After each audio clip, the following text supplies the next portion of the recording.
Selamat malam pemirsa SBO di rumah. Kalau hari Selasa seperti ini, pastinya kita akan membicarakan sesuatu yang berbau-bau teknologi. Karena kita di Teknovasi Take to the Future. Tepuk tangan dong. Sekarang ini kalau di studio SBO lantai 21 Surabaya lagi rame banget di Geraha Pena. Kenapa? Karena kita kedatangan dari teman-teman Stikom Surabaya. Tepuk tangannya dong. Karena kenapa? Saya bilang rame banget karena di sini ada salah satu pakar robot. Wah, kalau ngomongin robot kayaknya terngiang-ngiang kalau pemirsa SBO di rumah adalah Transformer atau apa. Itu hanya TV aja apa bukan ya? It's possible. Nah, kita sudah ada pakar di sini. Saya Arto dan kita sudah kedatangan tamu-tamu yang luar biasa. Seperti biasa saya perkenalkan terlebih dahulu. Di sini ada Pak Adit ya. Selamat malam Pak Adit ya. Ada Pak Yusak. Selamat malam Pak Yusak. Sebagai konseptor dan juga pakar soal robot, dan juga di sini ada Pak Rudi, lebih ke humas dari Stikom Surabaya. Tepuk tangan dong. Nah, kalau ngomongin soal robot sendiri nih, ya mungkin pemirsa SBO di rumah sudah mengerti. Wah, robot itu pokoknya yang berbentuk seperti orang, ada kepalanya, ada tangannya, bisa bergerak seperti manusia. Tapi kalau dari definisi asli sendiri, kalau menurut Pak Yusak sebagai pakar robot gimana nih Pak Yusak? Ya, jadi sebetulnya konsep robot itu sendiri tidak selalu mirip seperti manusia. Oke. Jadi apapun yang bisa kita running dan jalankan secara otomatis, mesin yang bisa kita program dan bisa berjalan secara otomatis, itu sebenarnya kita sebut robot. Jadi tidak mesti seperti manusia, karena kita juga misalnya di perkuliahan ada tugas membuat robot untuk mengikuti line, mengikuti garis, itu juga robot karena kita bisa program dan dia berjalan sesuai dengan yang kita inginkan. Tapi mesin itu. Sebuah mesin yang seperti itu. Kalau jadi mesin fotokopi itu robot gak Pak? Oh. Kan saya pencet pokoknya ngopi aja lo terus gitu. Cikal bakalnya robot. Cikal bakalnya robot jadi itu kan ya. Kemampuan tapi sederhana sekali. Sangat sederhana. Sedangkan robot itu harus lebih kompleks. Lebih kompleks. Dan saya sempat baca tadi dan juga Pak Yusak sempat bilang setidaknya panca inderanya manusia ada di dalam sana. Itu yang kita sebut dengan konsep dari robot humanoid. Robot humanoid itu robot yang dibuat sedemikian rupa supaya meniru kecerdasan manusia. Jadi dia dibuat bentuknya mirip manusia, punya 5 indera seperti manusia, kecuali indera ke-6. Tidak punya dia. Nalar jadi dukun ya? Tidak bisa jadi dukun. Robot nggak ada dukun ya? Nggak bisa. Jadi 5 indera itu dia bisa berbicara, dia bisa melihat, bisa membaca, lalu dia bisa mendengar, dan dia bisa membalas, dia bisa meraba, merasakan. Itu yang kita sebut kemudian dengan robot humanoid. Humanoid itu ya? Robot manusia. Jadi memiripkan dengan manusia? Mirip, memang sengaja dibuat mirip seperti manusia dan melakukan fungsi-fungsi tugasnya sebagaimana manusia melakukan. Nah, kalau dari itu, dari sisi kemanusiaan sedikit nih, Pak Rudi mungkin juga sempat berpikir dan meneliti juga dan komunikasi dengan Pak Yusak. Kalau tadi seperti manusia nih Pak, apakah nanti kita jadinya tergantiin sama manusia apa gimana nih? Jadi sebenarnya kalau robot humanoid itu difungsikan lebih banyak nanti untuk membantu manusia, makanya dibuat semirip mungkin dengan manusia. Jadi tujuan utamanya seperti membantu, bukan replacement Pak. Membantu untuk pekerjaan-pekerjaan yang mungkin pekerjaan yang berbahaya, terus kemudian pekerjaan kasar dan sebagainya, itu untuk membantu ke arah itu. Jadi sehingga dibuat robot itu semirip mungkin yang mempunyai 5 indera yang seperti dikatakan oleh Pak Yusak tadi. Jadi bukan replacement ya? Bukan. Kayak di film-film. Karena ada satu sisi yang tidak bisa tergantikan adalah sisi humanismenya itu tadi. Meskipun kita sebut sebagai humanoid, tapi robot tetap berjalan berdasarkan program yang bahasa pemrograman, di mana dia punya algoritma. Pasti kalau nggak algoritma deret hitung ya deret ukur, di mana 1 tambah 1 sama dengan 2. Sementara manusia tidak bisa berpikir melampaui itu, yang dimana itu tidak bisa dilakukan oleh robot. Jadi intinya adalah robot tidak akan bisa replacement. Tapi membantu iya. Tapi kalau membantu iya. Nah, kalau ngomongin soal robot sendiri, cikal bakalnya tadi dibilang kayak yang namanya mesin fotokopi itu bisa dibilang cikal bakal. Nah, kalau kita tarik ke belakang nih Pak Yusak, tarik ke belakang, itu pertama kali robot itu yang menciptakan atau mungkin yang punya ide sampai akhirnya sekarang ini bisa diceritakan sedikit nggak Pak? Ya, sebetulnya kalau kita ngomong robot itu bahkan sejak Perang Dunia Pertama dan Kedua itu mereka sudah mulai bikin robot seperti itu. Terutama robot yang humanoid ini itu mulai dikembangkan sekitar tahun 60-an. 60-an Robot yang sudah ada menyerupai manusia itu mereka sudah mulai bikin. Jadi ya at least dia punya tangan, punya kaki, punya tubuh gitu. Tahun 60-an sudah mulai dikembangkan, terutama di Amerika ya tentunya ya. Mereka mulai mengembangkan, mulai punya kemampuan berjalan, punya kemampuan membaca, membedakan warna, gitu, bisa membalas ucapan manusia seperti itu.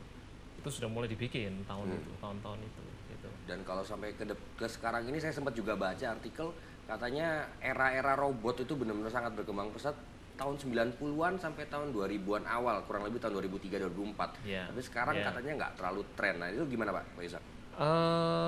Sebenarnya penelitian dan riset itu tetap dilakukan, tetap berjalan, cuman memang mungkin ya produk-produknya tidak ditampilkan sebagaimana apa itu begitu semaraknya, tapi penelitian tetap berjalan dan terutama di bidang robot humanoid ini, robot yang mirip manusia itu tetap sekarang ada robot-robot yang semakin hari kemampuannya itu semakin hebat, semakin mendekati manusia gitu. Semakin mendekati kemampuan kita. Misalnya bisa berlari. Kalau dulu mungkin untuk berlari aja sulit karena dia harus menyeimbangkan badannya. Jadi harus ada sensor yang menjaga keseimbangan. Tapi sekarang sudah bisa berlari gitu. Bahkan robot-robot tertentu itu ada dia bisa lari apa itu? Engklek ya kalau bahasa Jawa. Satu kaki ya. Dia bisa satu kaki begini. Itu kan berarti sudah punya kemampuan keseimbangan yang luar biasa gitu. Wow. Kalau untuk Pak Adit nih, kalau ngomongin robot Pak, ada yang mau ditanyakan atau mungkin ke Pak Yusak langsung? Iya, saya waktu di Indonesian International Motor Show, Mas lihat ya, waktu itu di Jakarta. Ya. Ada salah satu produsen mobil kan yang menampilkan robotnya ya Pak, waktu itu ya, Asimo itu ya. Nah, jadi itu di booth-nya produsen tersebut ramai banget karena animo masyarakat tinggi terhadap robot. Nah, ini menarik juga karena Pak Rudi waktu itu kan kirim email dan Pak Yusak juga. Sepengetahuan saya ini kan sebuah hardware ya, mesin. Betul. Nah, mesin ini bisa bergerak kan dikasih perintah. Tapi si mesin ini pahamnya kan bahasa yang yang susah dipahami manusia. Kita manusia ini mesin. Dia bisa diperintah oleh bahasa yang di kelas rendah begitu yang dipahami oleh mesin, susah dipahami manusia, betul ya Pak Yusak ya? Yeah. Nah, lalu produsen ini rupanya membuat sebuah interface begitu Pak Yusak ya? Yeah. Jadi interface kita di Indonesia tinggal menulis sebuah program gitu yang sudah kelas tinggi. Ini bukan ukuran kelas rendah, kelas tinggi itu terus jadi lebih rendah gitu, bukan. Karena rendah itu malah dipahami mesin tapi susah dipahami manusia, sementara yang kelas tinggi adalah mudah dipahami manusia, susah dipahami mesin. Nah, ini ada interface-nya gitu ya Pak Isa oleh produsennya. Jadi kita tinggal coding di kelas tingginya saja. Terus diterjemahkan oleh interpreter ini jadi bahasa kelas rendahnya, si mesinnya jalan. Kira-kira gitu ya. Luar biasa. Jadi seenggaknya order dari manusia ke mesin pun agak ribet ya jalannya seharusnya ya. Ada interpreter. Tapi nanti kita akan ngebahas lagi soal robot-robot yang ini luar biasa karena kita ada Pak Yusak di sini, ada Pak Rudi dan juga Pak Adit dan juga pasti teman-teman Stikom Surabaya.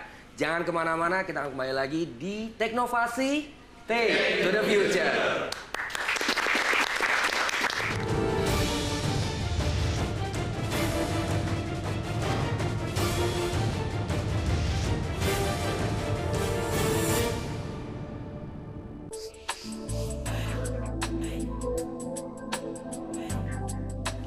Kecepatan internet telah berevolusi dan semakin berkembang hingga menghasilkan koneksi super cepat ultra high speed. Membuat segala bentuk komunikasi internet Anda menjadi ringkas, cost efektif, dan dapat diandalkan. Data Utama berdedikasi untuk memberikan layanan IT dalam jenjang yang lebih tinggi dan fokus dalam seluk-beluk perkembangan teknologi modern, khususnya di segmen Internet Service Provider dan Network Access Point.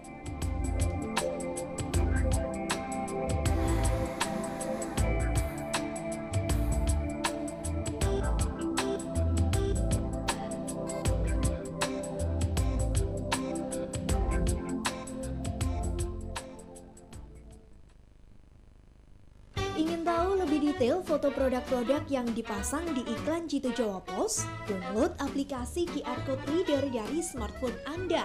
Scan barcode-nya, Anda langsung bisa lihat detail fotonya. Satu showroom bisa 10 produk. Bisa juga lihat iklannya di www.jawapos.com/iklan jitu. Nikmati ratusan iklan baru setiap harinya. Pasang iklan baris di iklan Jitu Jawa Pos kini lebih untung. Iklan Jitu Jawa Pos, wah sudah laku.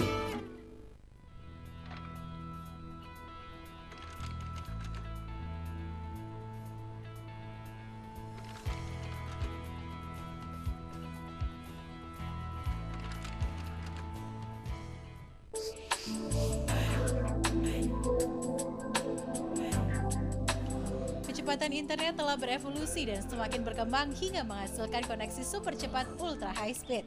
Membuat segala bentuk komunikasi internet Anda menjadi ringkas, cost efektif, dan dapat diandalkan.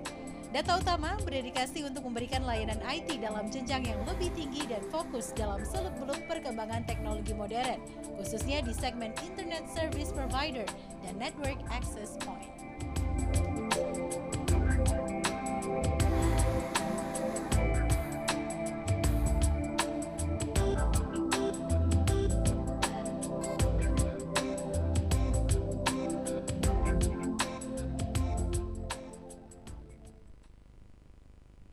Ingin tahu lebih detail foto produk-produk yang dipasang di iklan Jitu Jawa Pos? Download aplikasi QR Code Reader dari smartphone Anda. Scan barcode-nya, Anda langsung bisa lihat detail fotonya. Satu showroom bisa 10 produk. Bisa juga lihat iklannya di www.jawapos.com/iklan jitu. Nikmati ratusan iklan baru setiap harinya. Pasang iklan baris di iklan Jitu Jawa Pos kini lebih untung. Iklan Jitu Jawa Pos, wah sudah laku.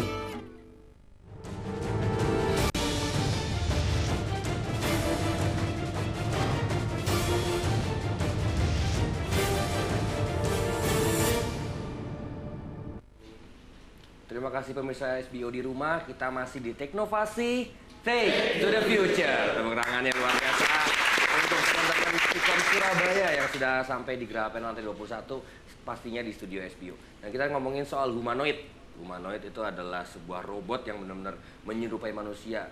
Ternyata perkembangannya Pak Yusuf sudah bilang dari tahun 1960-an tuh sudah ada. Dan Pak Adit juga sempat bilang kalau berbahasa mengorderkan bagaimana si robot itu mengerti soal kita pun ada mesin-mesinnya lagi yang sebelumnya dia akhirnya dia bisa paham. Tapi mungkin pemirsa SBO tadi sempat ngelihat VT dari kita, ada cuplikan-cuplikan mengenai robot-robot yang ada Asimo, ada Nao dan yang macam-macam. Tapi kita bertanya lagi nih sama mungkin pakar-pakar yang ada di sini soal robot-robot yang existing sekarang nih Pak. Ya. Ngomongin agak sedikit di tahun 60, terus maju ke tahun 80, 90, tahun 2000-an sampai yang paling sekarang yang paling baru. Kalau menurut Pak Yusak sendiri yang mungkin orang-orang awam juga paham robot-robot yang existing itu apa sih Pak? Ya, jadi untuk robot itu kan sebetulnya kalau dia betul-betul menyerupai manusia, yang humanoid itu dia akan punya kemampuan yang sangat kompleks sekali, yang sulit kalau mau ditiru semuanya gitu. Bisa tersenyum, bisa mengedipkan mata, itu sulit menirunya. Jadi bisa berlari, bisa menjaga keseimbangan gitu. Nah, karena itu robot-robot yang ada sekarang itu mereka mengambil sebagian. Oke. Jadi misalnya robot tadi yang disebutkan Pak Adit tadi, robot Asimo itu. Asimo. Dia lebih ke arah kegiatan kinetik. Dia berlari, kemudian menuang minuman, menuang makanan. Dia lalu, bisa joget. Ya, lalu berkomunikasi. Nah, begitu itu yang dimiliki oleh robot ini, Asimo robot Asimo. Lalu ada satu robot lagi yang cukup kemampuannya maksud saya sudah cukup mendekati manusia, itu robot Nao ya namanya. Nao, okay. Nao itu dari Prancis robot itu. Nah, robot ini punya kemampuan yang lebih intelijen gitu. Jadi dia bisa naik tangga gitu. Nah, itu kan sulit naik tangga. Kan dia harus mencari posisinya di mana gitu. Dia bisa menaiki tangga. Kemudian dia juga bisa, kalau dia terjatuh gitu, kita pukul dia jatuh, itu dia bisa berdiri sendiri, menjaga keseimbangan gitu. Jadi itu kemampuannya berbeda. Ada robot juga yang dibuat khusus punya kemampuan untuk terbang gitu. Jadi dia bisa terbang begitu. Nah, itu kan juga sulit kita mencari kemampuan untuk bisa terbang gitu. Main bola, Pak. ada Main bola bisa, main Pak. bola. Nah itu ya main bola, kemampuan main bola itu robot Now itu bisa main bola. Now itu sudah bisa. Bisa bermain bola. Lalu bahkan di salah satu kalau lihat di YouTube itu iklannya saya lihat dia bisa bermain bola dengan Obama. I see. Jadi sepak bola untuk ke arah Obama gitu. Jadi itu bisa. Lalu ada robot juga yang dibuat khusus untuk olahraga, main pingpong, khusus untuk itu, main pingpong olahraga gitu. Jadi itu. Lalu kalau di Jepang itu sekarang mereka mulai mengembangkan robot yang disebut sebagai Actroid. Actroid. Jadi dia menjadi aktris. I see. Menjadi aktris seperti itu. Jadi dia dibuat, dia bisa membaca berita. Nah, ini nanti mirip sama Mas Arthur begitu. Waduh, saya harapkan job dong berarti nanti ya. Membaca berita, lalu dia bisa mimiknya persis seperti manusia. Jadi lebih ke gitu. entertaining ya. Nah, lebih ke arah entertaining. Itu mereka nyebutnya Actroid. Jadi bentuknya manusia benar, Bentuknya Pak, ya? manusia, tapi tidak punya kemampuan untuk berjalan dan I sebagainya. see. Itu tidak ada karena dia Belum, memang Pak, mungkin. belum ya, karena memang itu fokusnya adalah untuk yaitu menjadi menjadi aktor. Aktor aja ya, dan Aktris. kemungkinan besar cuma bagian setengah ke atas Pak ya. Iya. Tapi tangannya bisa digerakkan, dia bisa mengedipkan mata, bisa mimiknya itu bisa seperti manusia. Manusia sekali. Jadi fokusnya ke arah situ. Jadi nampaknya sekarang yang perkembangan yang ada itu adalah robot-robot humanoid itu dibuat meniru tidak sekompleks manusia. Dan mungkin ya suatu saat Iya, Pak. mereka akan menjadi seperti itu. Tapi sekarang fokusnya pada kemampuan-kemampuan tertentu aja dulu pada ya. manusia. Mungkin yang repetisi ya, Pak, ya. Yang Ya. harus diulang-ulang kalau kita sendiri bosan gitu. Nah, robot yang persis kita aja yang maju gitu kan. Iya. Bayarannya kan jam-jaman. Iya. Dia aja yang maju. Ya kalau ngatin kita, pokoknya kalau yang nggak penting lu aja deh maju deh gitu ya. Robotnya aja yang maju, kalau yang penting baru saya yang maju. Iya. Bisa jadi kayak gitu ya ke depannya ya kalau robot. Nah, kalau Pak Rudi sendiri ngomongin soal robot, perkembangannya dari zaman dulu sampai sekarang gimana nih Pak? Ngomongin soal sisi manusianya nih. Kalau dari sisi manusia seperti yang dikatakan Pak Yusak, mengalami perkembangan yang begitu pesatnya. Mulai tahun 60, terus kemudian humanoid itu boom di tahun 90-an, terus kemudian orang sudah mulai agak melupakan meskipun riset tetap ada, tapi itu tertutup oleh teknologi komunikasi yang lagi boom di era 90-an sampai sekarang. Iya, betul ya. Sampai sekarang. Robot-robot yang dibangun dengan biaya yang amat sangat mahal tersebut itu pada akhirnya value-nya belum bisa dinikmati oleh masyarakat luas. Betul. Hanya masih sebatas pada riset dan sebagainya. Sehingga tingkat kegunaan secara ekonomis itu belum signifikan. Misalnya biaya risetnya yang mahal, tapi kegunaan secara umum yang bisa berdampak terhadap masyarakat luas itu belum bisa dirasakan. Tetapi konsep ke arah itu sudah ada. Konsep-konsep itu terus dikembangkan.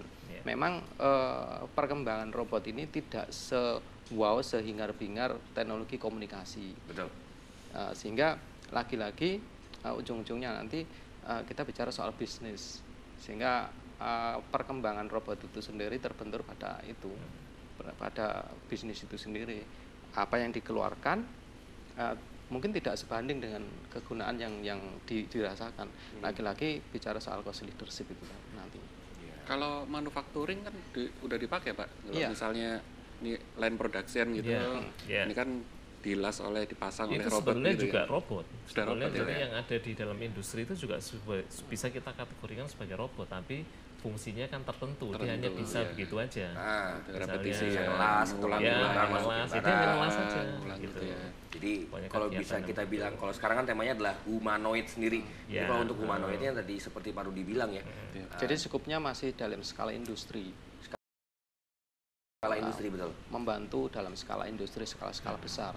Tapi kalau dalam skala mikro misalnya membantu manusia yang dalam arti yang sebenarnya, misalnya kalau ada robot seperti Actroid itu bisa difungsikan sebagai asisten rumah tangga itu mungkin belum. Tapi mungkin bisa jadi 50 tahun yang akan datang perkembangannya akan ke arah ke sana. Iya, Pak, betul, Pak.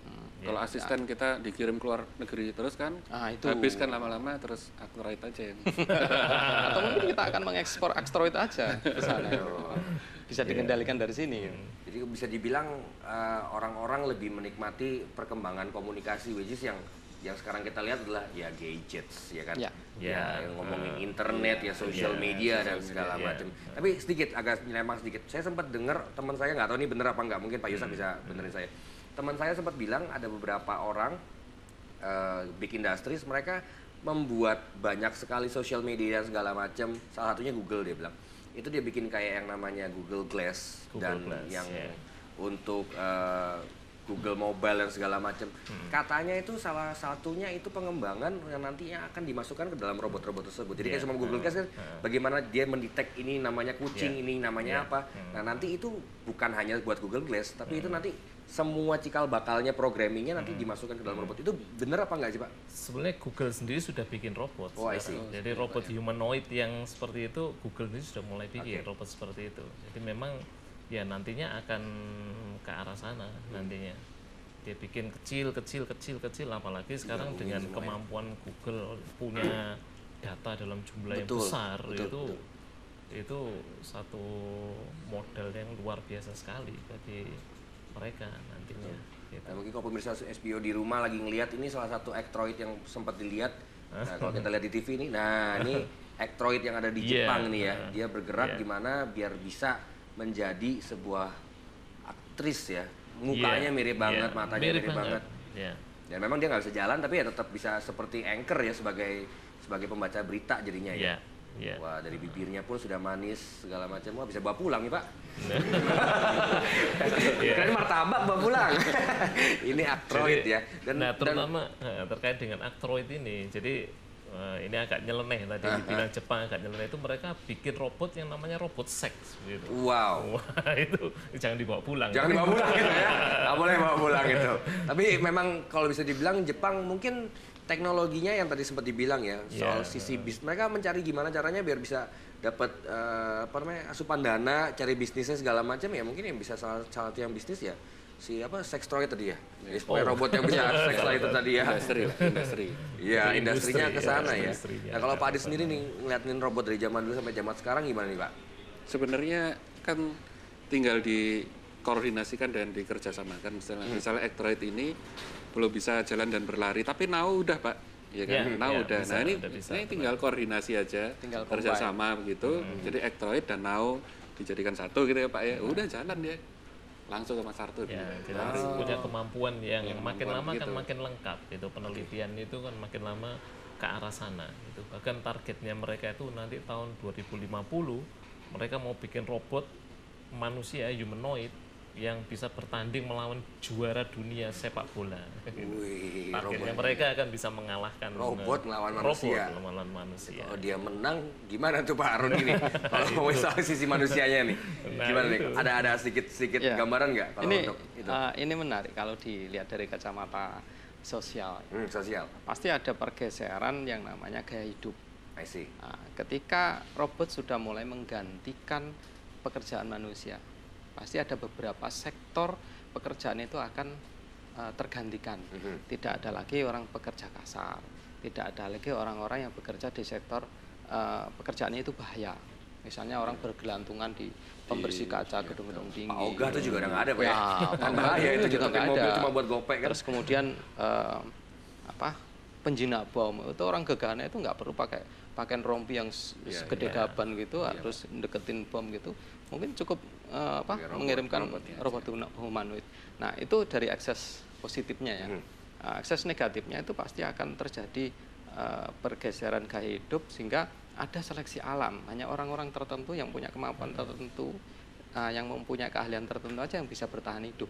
Sementara orang-orang yang tidak mempunyai kemampuan tertentu akan tersingkir dengan sendirinya. Nah itu pasti akan terjadi ketimpangan sosial.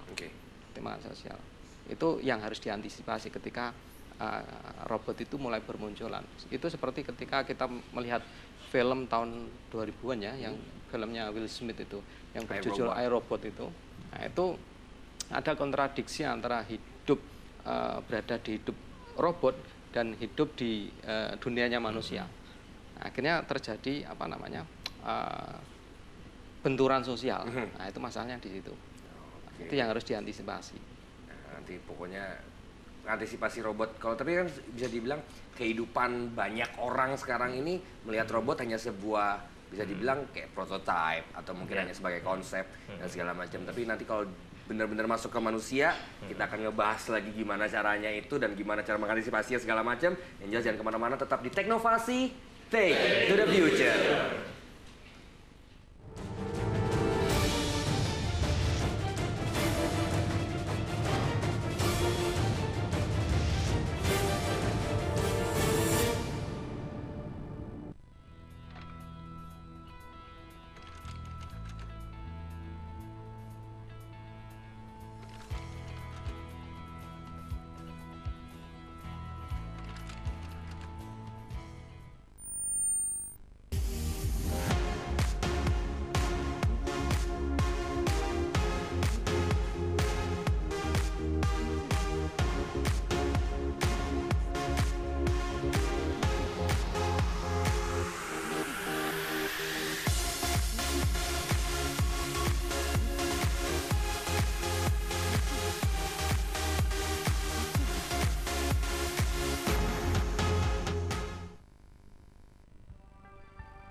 An amazing new world of streaming music is emerging, giving you access to millions of songs and thousands of internet radio stations. And Bose has a better way to enjoy it at home. It's called SoundTouch, and it will change the way you listen to music. Bose makes it so easy, you may find yourself enjoying music in ways you never imagined. SoundTouch, streaming music at the touch of a button.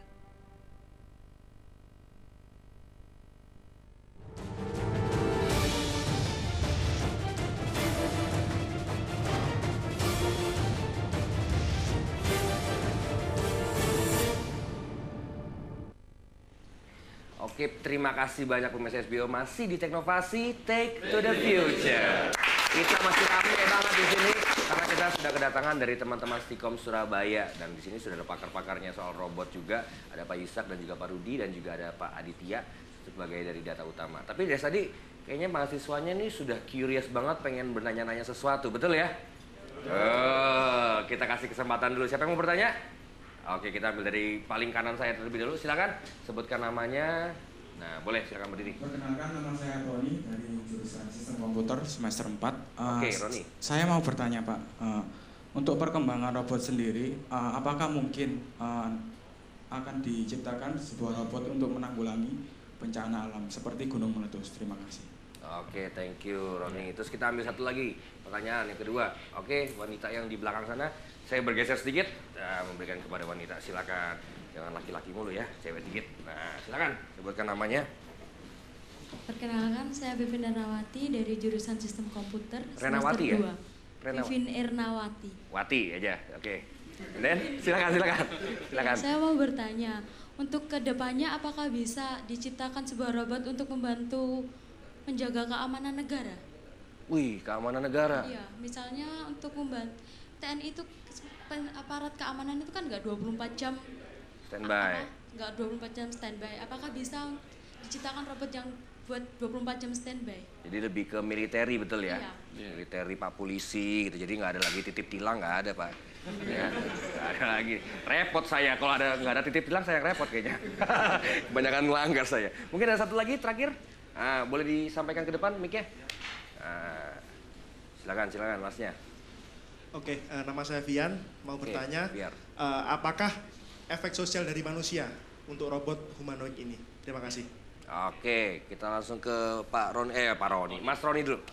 Tony, silakan. Tadi pertanyaannya apakah bisa dibuat robot untuk membantu mengatasi bencana alam gitu. Jadi memang robot-robot yang sekarang dibuat itu dengan satu motivasi nantinya adalah membantu manusia, bukan untuk merusak tatanan manusia. Sebetulnya begitu. Jadi kan ya kalau kita ngomong secara general, teknologi itu seperti pedang bermata dua ya. Betul. Bisa untuk kebaikan, bisa untuk membunuh orang gitu. Tapi kita ngomong sisi positifnya. Jadi memang tujuannya robot itu nanti arahnya adalah untuk membantu manusia, termasuk salah satunya adalah melakukan kegiatan-kegiatan yang berbahaya, yang sangat sulit dijangkau manusia. Contohnya ya, tadi misalnya ada bencana ini, gunung berapi ini, masa kita ngirim orang di sana itu seperti yang lalu itu Mbah Marijan itu dikirim ke sana untuk mendeteksi akan meletus apa enggak ini. Nah untuk seperti itu, ya sebetulnya sekarang pun dengan sensor-sensor yang sudah ditanam di sana, sebenarnya kita bisa membaca gitu.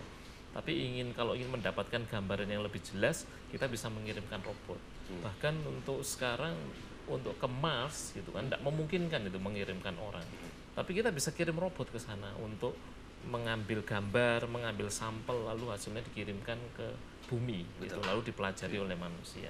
Jadi sangat mungkin sekali hal-hal yang seperti itu terjadi. Pada intinya sampai terjadi kecelakaan ya sudahlah gitu kan. Ya, kalau misalnya terjadi meledak begitu kena lahar gitu ya sudah.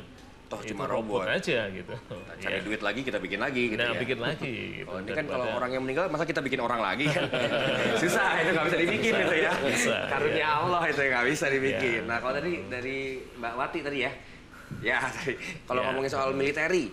Untuk militeri itu saya ingat ada film apa itu Universal Soldier.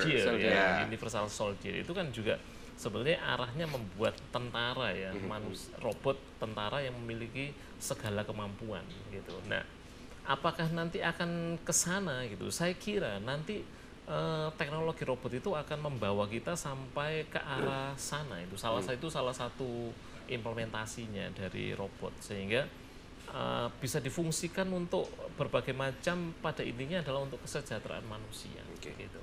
Termasuk menjaga keamanan. Tadi. Pak Dit mungkin nambahin Pak Dit. Mungkin konsepnya ini ya Pak, jenderalnya tetap manusia, nanti prajuritnya aja yang diperintahkan oleh robot gitu ya. Tetap bagaimanapun tetap otaknya tetap ada di manusia karena robot tetap tergantung pada instruksi gitu. Oke. Nah, kalau Sumoma nih, agak sebelum kita ke pertanyaan terakhir saya mau nanya dari development robot yang udah ada yang main pingpong, Actroid dan segala macam, Asimo dan segala macam. Selama ini kan mereka kan berjalan dengan sendiri-sendiri. Perusahaan ini dengan Asimo, perusahaan yang lain dengan Jepang yang Actroid dan segala macam. Just in case mereka tiba-tiba duduk satu meja bareng-bareng, yuk kita gabungin yuk dengan kekuatan yang seperti bencana alam dan militeri. Is it possible gak sih Pak untuk yang sudah ada zaman sekarang ini? Kalau menurut Pak Yusak gimana? Sekali Pak, mungkin sekali terjadi seperti itu. Kenapa ya? Kita mengingat contohnya aja sekarang sistem telekomunikasi. Sistem telekomunikasi itu kan dulu sendiri-sendiri. Eropa punya sendiri, Jepang punya sendiri, Amerika punya teknologi sendiri. Sekarang digabungkan jadi satu, jadilah 3G ke arah 4G, itu semua kan kemampuan yang sama, yang standar dimiliki di mana-mana gitu. Sama dengan seperti itu, robot pun nanti akan memiliki kemampuan ya yang tadi kalau dikatakan dia punya kemampuan ini lalu combine teknologinya itu atau sharing lah, sharing teknologi ya mereka akan jadilah yang perfect gitu, walaupun ya seperfectnya tapi tetap indera keenamnya itu yang tidak punya. Itu ya. Saya juga nggak punya kok Pak.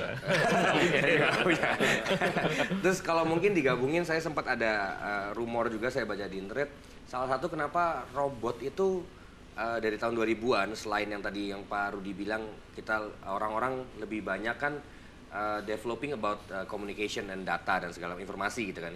Ada di sisi lain katanya banyak sisi kemanusiaan yang membuat robot ini agak sedikit ditahan untuk perkembangan teknologinya. Mungkin nggak nyambung ke pertanyaan yang ketiga, sisi kemanusiaannya atau gimana? Mungkin Pak Rudi atau yang lain bisa bantu. Pak Rudi dulu mungkin.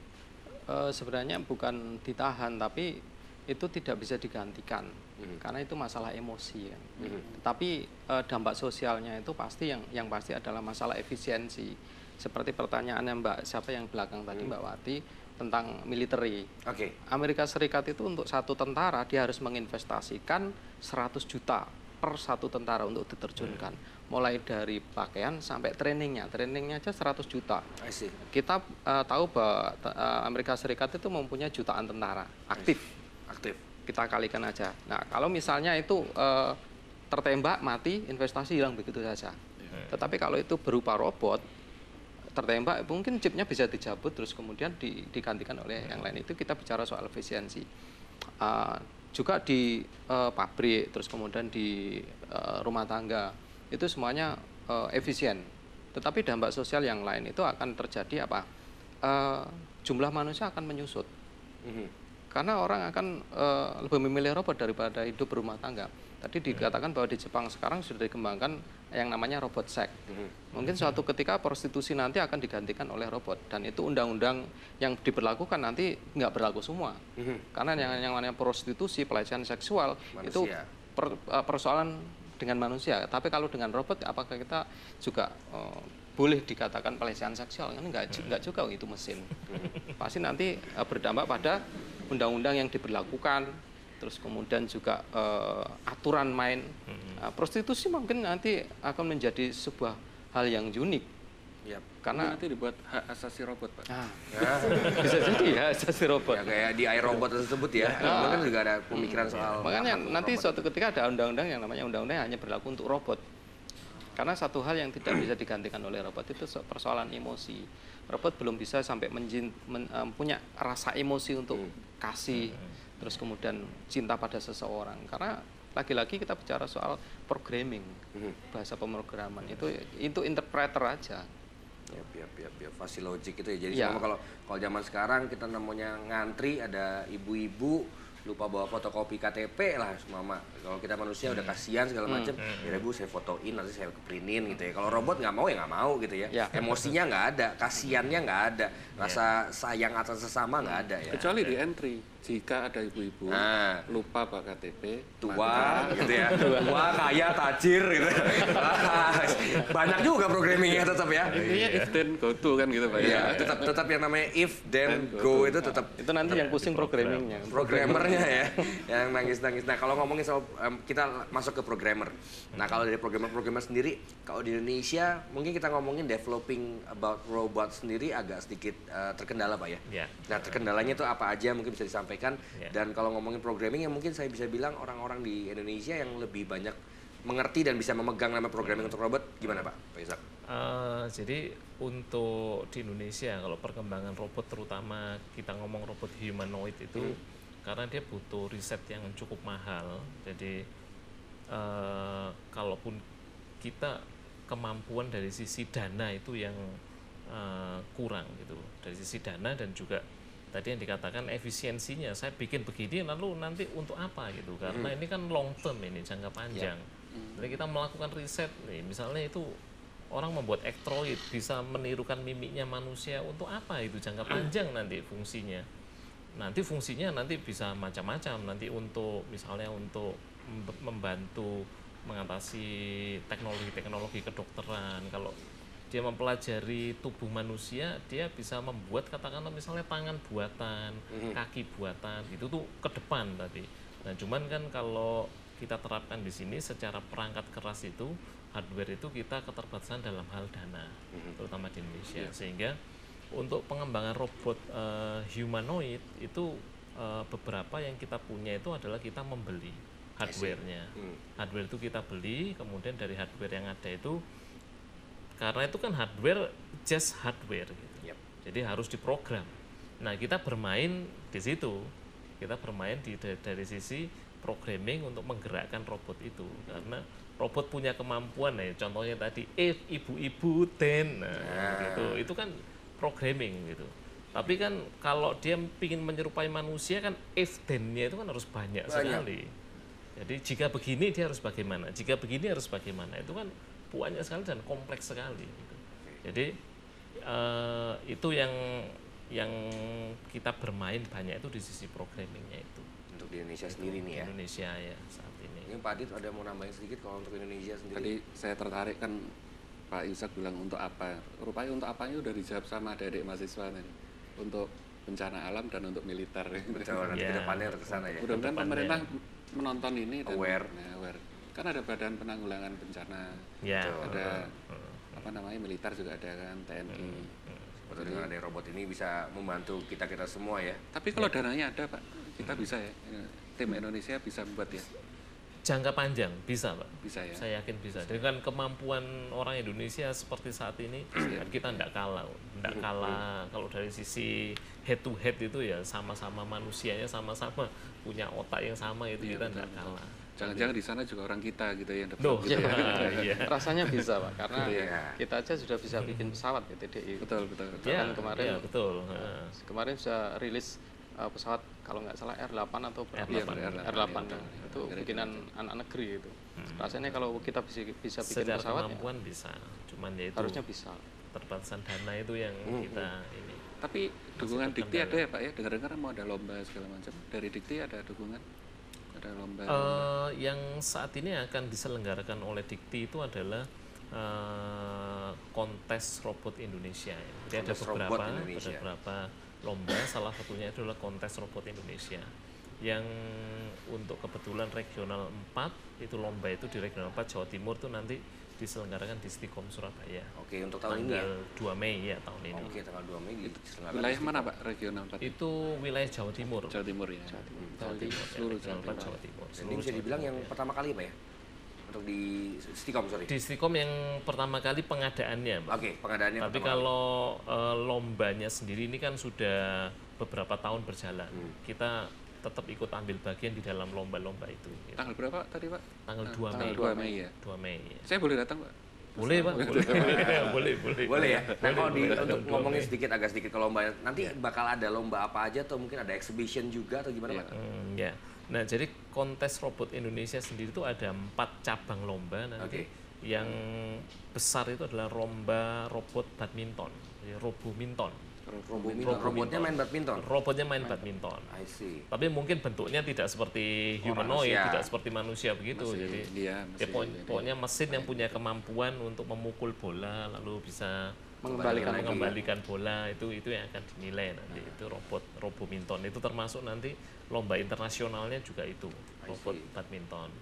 Lalu ada robot cerdas yang punya kemampuan memadamkan api. Jadi dia berada pada satu ruang labirin begitu, dia diletakkan di satu titik, dia nanti mencari posisi di mana ada apinya, jadi punya kemampuan untuk mencari dia, terus dia semprot ketemu api, disemprot, dimatikan, gitu. Itu yang robot cari jalannya yang susah itu ya.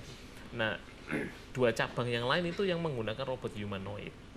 Cabang yang pertama itu robot seni, jadi robot menari. Nah, dengan tema itu Bambangan Cakil. Bambangan Cakil temanya. Itu dia menari yang dinilai adalah ya seberapa bagusnya gerakan tariannya dan juga merespons kemampuan musik. Gitu. Jadi dia mesti mendengar musiknya itu, mendengar musik. Ya, dan dia berjalan. Nah, dia mendengar musik dan berjalan dan menari. Gitu. Kalau musiknya berhenti, dia harus berhenti.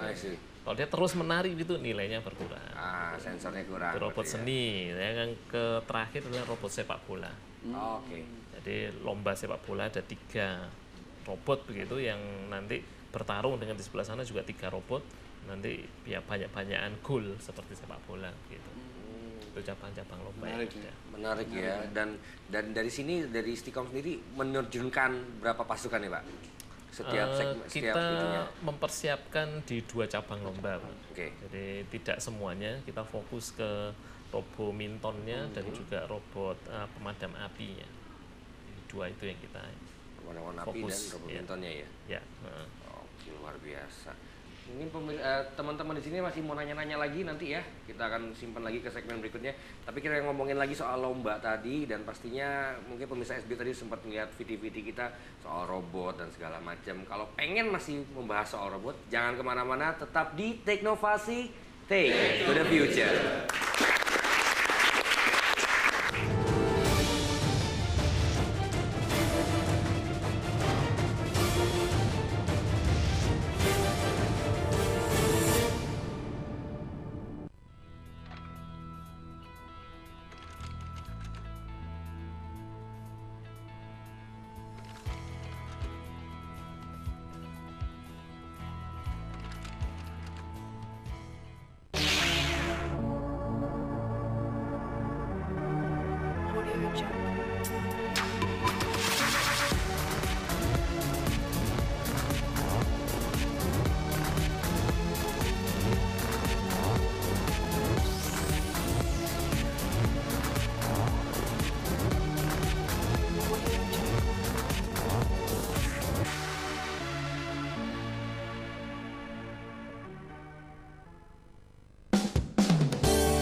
It's a big world out there. The Bose SoundLink Mini, it connects wirelessly to your mobile phone or tablet, so you can play your music instantly anytime, anywhere.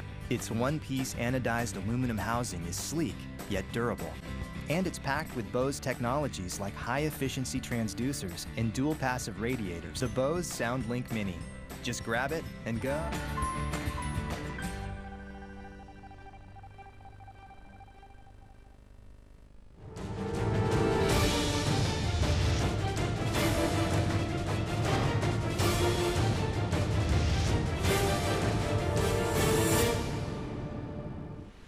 Thank you for staying with us because we are still on Teknovasi, Think to the Future. Luar biasa, malam ini ramai sekali karena kita kedatangan oleh teman-teman dari Stikom Surabaya dan juga ada narasumbernya dari Stikom Surabaya juga, ada Pak Yusak dari Pakar Robot dan juga dari Humasnya ada Pak Rudi dan ada Pak Adit yang dari Data Utama dan pastinya saya Arthur. Dan kita ngomongin soal robot perkembangannya dari zaman dulu sampai zaman sekarang. Robot-robot yang sudah ada sampai Actroid dan juga bahkan ada yang seks gitu dan segala macam. Tapi ngomongin soal lomba tadi saya agak sedikit lebih scope, agak lagi besar nih Pak. Kita ngomongin soal robot sendiri di lingkup nasional kita, Indonesia. Tadi kan sempat dibahas, mungkin bisa diulangin dan lebih dalam lagi. Kenapa kok Indonesia lebih perkembangan robot sendiri? Bisa dibilang saya sempat melihat banyak baca di koran dan di televisi. Bisa saya bilang setelah tahun 2003-2004 ke atas baru saya melihat ada lomba-lomba robot. Terus saya baru pertama kali tahu yang namanya robot bisa baca, dia bisa jalan di atas garis yang warna hitam baru bisa belok dan segala macam. Itu saya tahunya segitu. Atau mungkin saya yang terlambat ketahuan, apa gimana nih Pak? Pak Yusak sendiri. Ya, kalau di sisi di negara kita Indonesia itu memang ramainya berbicara tentang robot itu dipicu oleh juga salah satunya adalah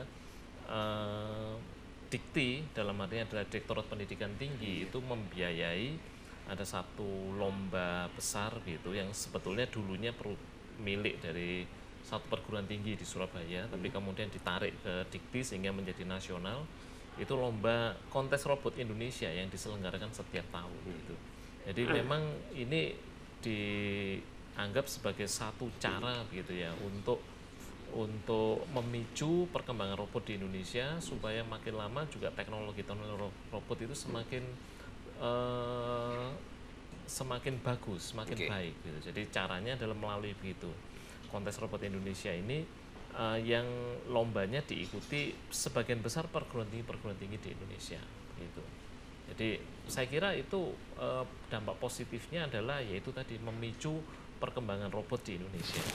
Kalau dari ngomongin kita dari tahun pertama nih Pak, ada robot mungkin tahun berapa tuh Pak? Tahun 2000-an something ya? Iya. 2000-an something, pertama kali lomba robot sampai sekarang. Kalau Pak Yusak sendiri sebagai pakar robot melihat perkembangannya yang mungkin kalau kita ngomongin soal dunia, dulu cuma bisa kedip gitu, bisa dibilang kata gitu ya. Kalau ngomongin muka terus mulai bisa gerakin kepala segala macam. Tapi perkembangan sendiri kalau untuk robot di Indonesia signifikan nggak Pak? Atau mungkin agak sedikit lambat dan mungkin apa nih Pak? Kalau perkembangan ke arah robot humanoid sendiri, kalau karena ke robot humanoid, kita masih belum ke arah sana, belum ke arah ke robot humanoid. Kenapa ya? Tadi saya sampaikan itu butuh biaya penelitian dan riset yang cukup mahal gitu untuk sampai ke sana. Robot-robot yang ada sekarang itu punya fungsi-fungsi yang khusus yang tapi di dalam kontes robot Indonesia itu punya fungsi-fungsi khusus yang makin lama juga makin meningkat kemampuannya gitu. Makin lama makin tingkat kesulitannya itu makin tinggi gitu.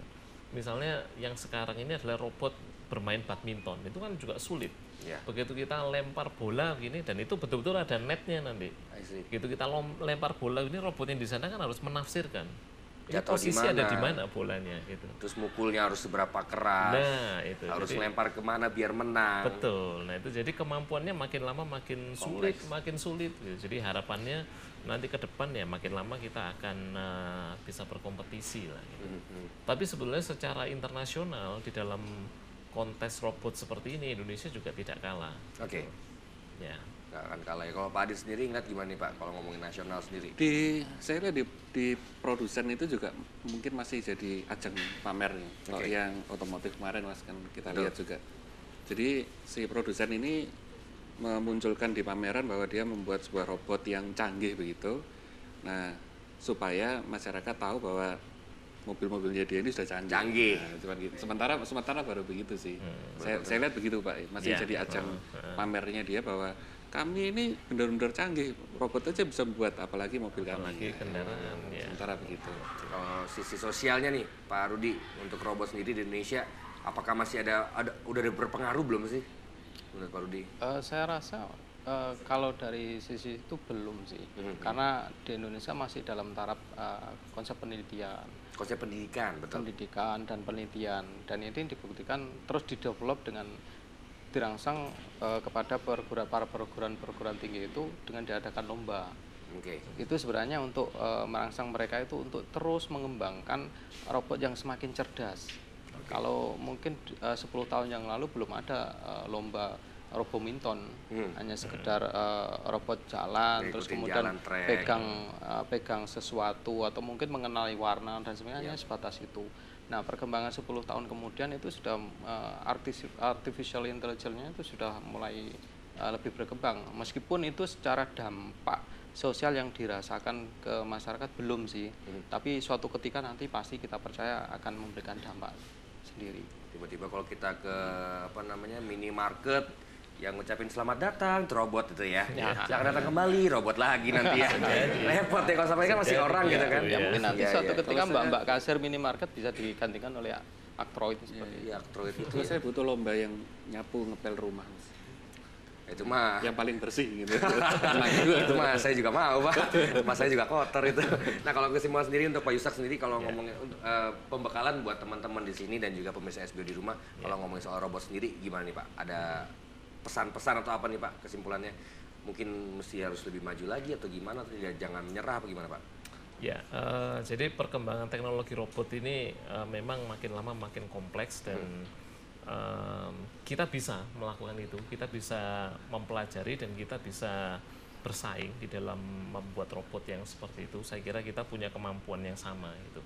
Tapi sekali lagi bahwa robot-robot ini kita buat dengan satu tujuan adalah untuk membantu manusia, untuk tujuan yang baik gitu. Jangan dimanfaatkan sisi negatifnya gitu.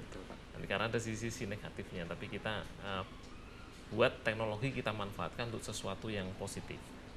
Mungkin itu juga bisa mewakili dari sosial juga dan dari Pak Adit juga ya. Kalau bicara tepuk tangan dong untuk kita semua di sini. Kita ngomong soal robot bakal banyak banget dan panjang banget, tapi terima kasih pemirsa SBO sudah bersama dengan kami di Teknovasi 1 jam tadi belakang tadi, dan saya Arthur dan teman-teman dari Stikom Surabaya, Pak Adit, Pak Yusak dan juga Pak Rudi. Terima kasih sudah hadir di sini. Terima kasih untuk pemirsa SBO, dan kita pasti akan ngebahas teknologi yang luar biasa lagi pasti di Teknovasi. Take to the future. Ciao.